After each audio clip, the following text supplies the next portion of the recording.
Assalamualaikum warahmatullahi wabarakatuh. Perkenalkan, nama saya Elisa Sufi Maulana, NIM 24020049 dari kelas 1B. Untuk ulangan tengah semester, milih materi pengenalan APT. Ke-1, definisi APT. Definisi APT adalah suatu alat yang mempunyai kemampuan untuk melindungi seseorang yang fungsinya mengisolasi bagian atau seluruh tubuh dari potensi bahaya di tempat kerja.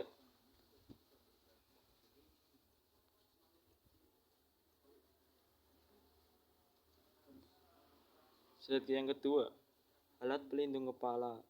Alat pelindung kepala karena merupakan organ tubuh yang terdiri dari mata, telinga, hidung, mulut, otak, berfungsi yang dapat melukai bagian kepala sebuah antara tubuh dengan temperatur material terkena api, percikan, tumpahan. Yang keempat yaitu contoh alat pelindung kepala yaitu helm, ada topi ya. Untuk helm yaitu ABS, anti-bullet bahan yang keras dan padat. Keunggulan, tahan terhadap benturan. Kelemahan, kurang tahan terhadap panas. Keunggulan yaitu tahan panas sampai dengan 110 derajat Celcius. Kelemahan, kurang tahan terhadap benturan. Yang kelima yaitu alat pelindung mata. Bahaya yang dapat melukai mata. Material kecil dapat masuk ke dalam mata dan merusaknya proses seperti pengerindaan, pemahatan, pemaluan, dan penyemprotan dan menghasilkan partikel kecil yang dapat melukai mata. Contoh yaitu suhu dan bahaya pancaran sinar matahari. Yang kedua, benda besar. Yang ketiga, sinar laser. Alat pelindung mata dan muka jenis kacamata spectacles, goggles, tameng muka, face shield.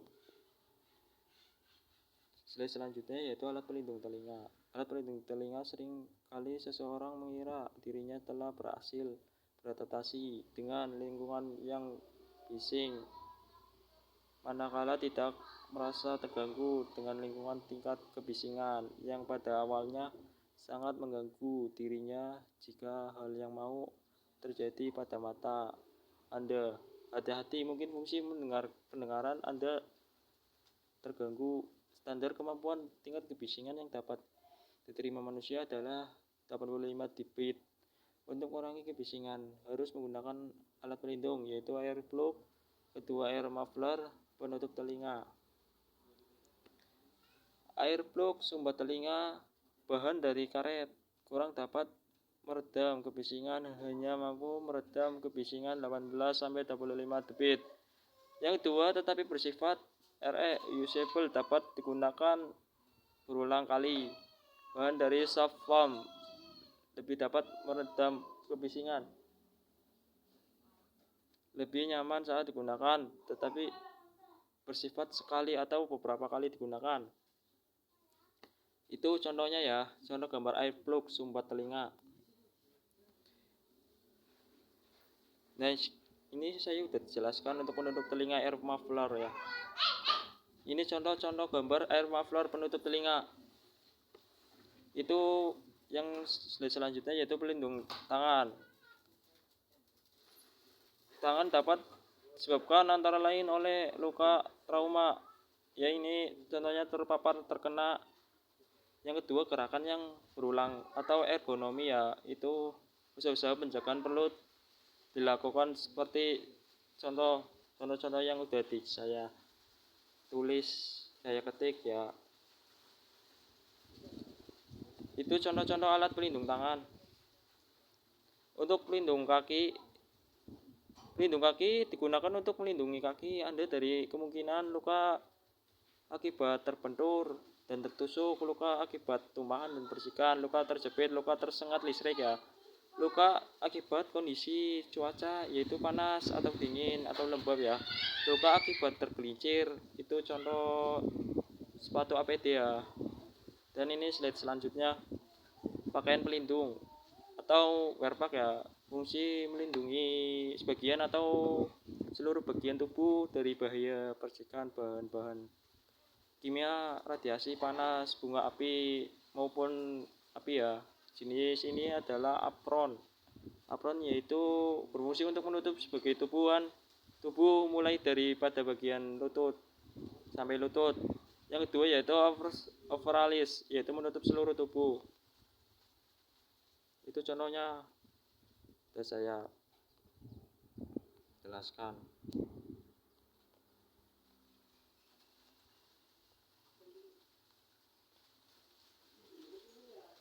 Oh ini ngelik ya, maaf ya, ini ada gangguan.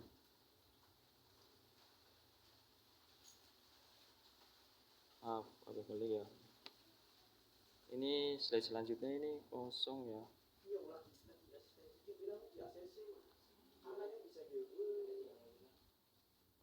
Ini yang slide selanjutnya ini maaf ngelik ya. Tali dan sabuk pengaman. Fungsi digunakan untuk mengurangi resiko bahaya fisik apabila si pemakai terjatuh. Jenis sabuk pengaman yaitu penggantung, pelana, dan ames. Itu gambar selanjutnya ya.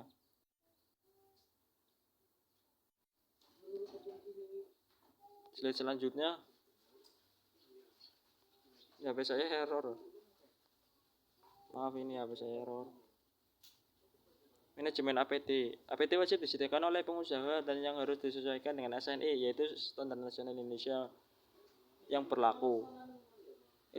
Identifikasi kebutuhan dan syarat APD. Yang pertama yaitu pemilihan APD yang sesuai dengan atau jenis bahaya dan kebutuhan atau kenyamanan pekerja atau buruh, pelatihan, penggunaan perawatan dan penyimpanan. Menata laksanaan pembuangan atau pemusnahan. Terus pembinaan, inspeksi, dan evaluasi pelaporan. Pasal 8. APD yang rusak, retak, dan tidak dapat berfungsi dengan baik harus dibuang dan atau dimusnahkan. Yang kedua yaitu APD yang habis masa pakainya atau kadaluarsa serta mengandung bahan berbahaya harus dimusnahkan. Yang terakhir yaitu yang ketiga, pemusnahan APD yang mengandung bahan berbahaya harus dilengkapi dengan berita dan acara pemusnahan. Ya, segitu, kurang lebihnya mohon maaf. Billahi taufik wal hidayah. Assalamualaikum warahmatullahi wabarakatuh.